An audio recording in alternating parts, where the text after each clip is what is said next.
Bom dia a todos. Então, só vou passar rapidamente aqui, como o Pedro já falou. Eu sou formada em Sistemas de Informação pela PUC. Estou terminando agora o MBA em Inovação em Design de Serviços e trabalho como analista UX na Nelógica. Vou falar sobre o aplicativo Teste Seu Cérebro. Ele é um aplicativo baseado em testes que rastreiam as funções cognitivas do idoso. E ao final dessa bateria de testes é apresentado um resultado em forma de sinaleira, onde indica o índice de risco que esse idoso tem em apresentar algum quadro demencial, especialmente o Alzheimer, que é das demências que existem a mais comum de ser diagnosticada.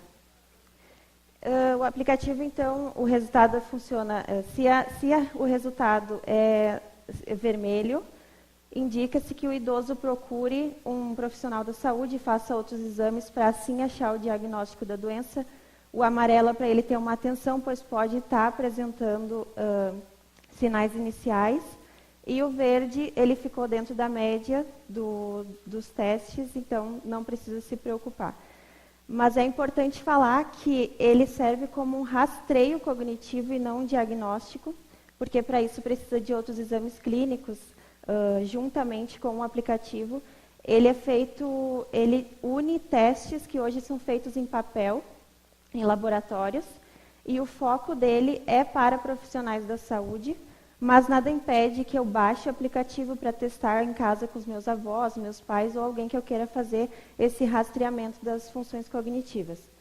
Ele tem que ser aplicado por alguma pessoa, não é o idoso que se auto-aplica o teste. Mas ele tem um contato direto com a ferramenta.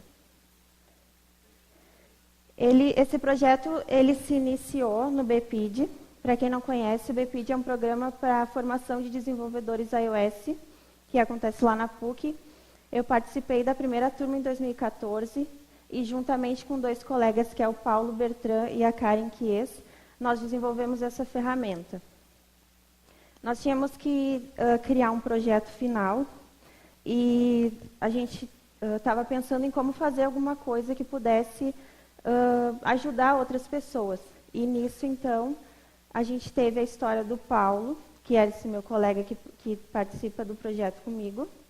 Ele teve a avó dele diagnosticada com Alzheimer, infelizmente muito tardiamente, porque a gente acha que quando a pessoa está esquecendo parentes, esquecendo o nome de objetos, a gente acha que está começando Alzheimer, mas na verdade ele já está em um quadro bem avançado. E foi o caso da avó do Paulo, que foi diagnosticada tardiamente, então já era muito tarde para tratar com medicamento para retardar esse avanço da doença.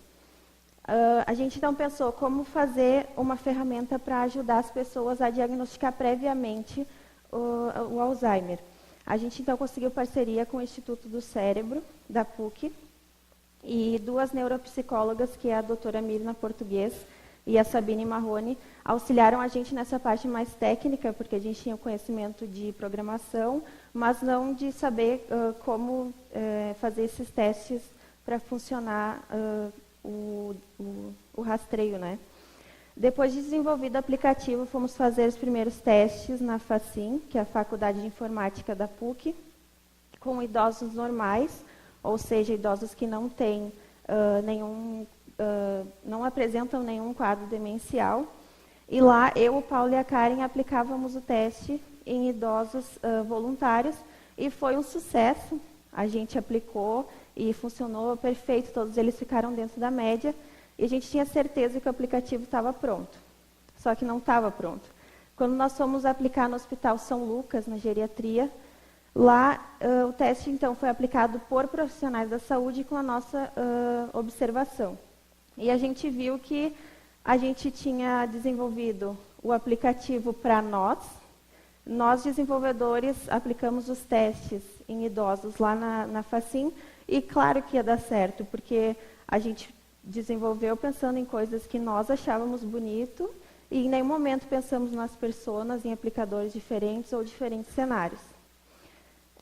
E quem é que vai desenvolver alguma coisa dando o seu melhor e pensando que vai dar alguma coisa errada, né? A gente ficou extremamente decepcionado, mas fizemos as alterações que observamos lá de melhorias e fomos aplicar mais testes, dessa vez numa comunidade ao lado da PUC.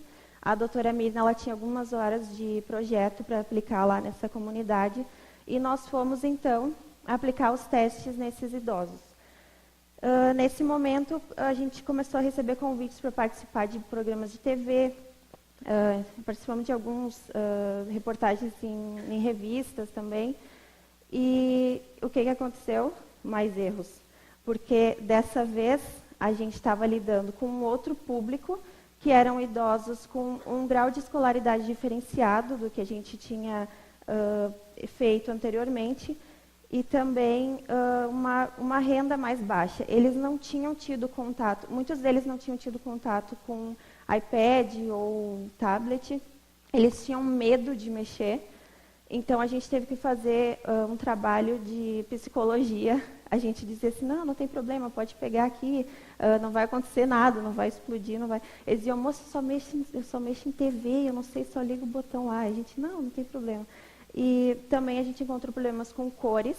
A gente tinha botões que eles eram basicamente diferenciados por cores, e isso jamais pode fazer com idosos, porque eles começam a ter uma baixa sensibilidade a contraste. Então a gente viu que as cores não estavam ficando boas, o tamanho das fontes, e esse trabalho de fazer o aplicativo ficar mais de uma forma que eles se sentiam mais à vontade em mexer. A gente então fez essas alterações que foram observadas lá, e em 2015 fomos participar do Congresso Mundial do Cérebro, que aconteceu na Fiergues. Por sua maioria lá eram profissionais da saúde, psicólogos, enfim, que eles achavam assim, nossa, adorei o projeto, adorei, quero utilizar, ele está validado. A gente dizia, não. Eles, muito obrigada, tchau. Por quê? Porque se não está validado, eles não tinham como utilizar em suas consultas com seus pacientes.